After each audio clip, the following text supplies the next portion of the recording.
Ya, di kisaran 60-an lah ini ya. Kisaran, oke.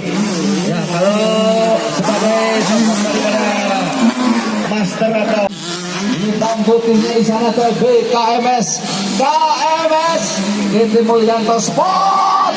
Ya, ini adalah sosok petualang sekaligus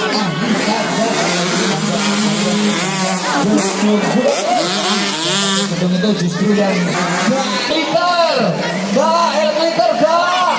Oh, masih pemanasan dulu ya. Ada kawasan di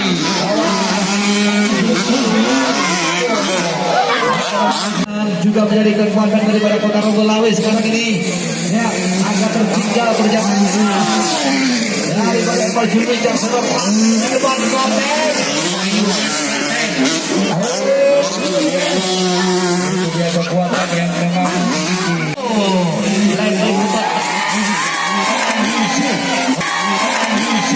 oke, ini adalah pertarungan antara jalan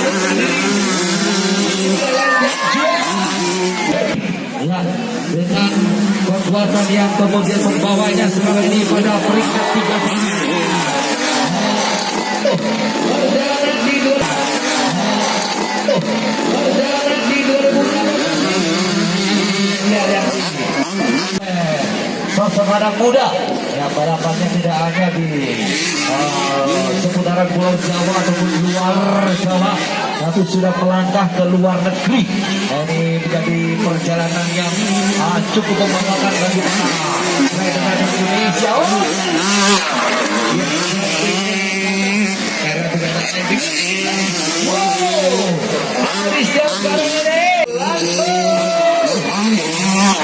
era daripada tahun 90 akhir sampai 2000 awal menjadi pokok dari perjalanan Denny Orlando yang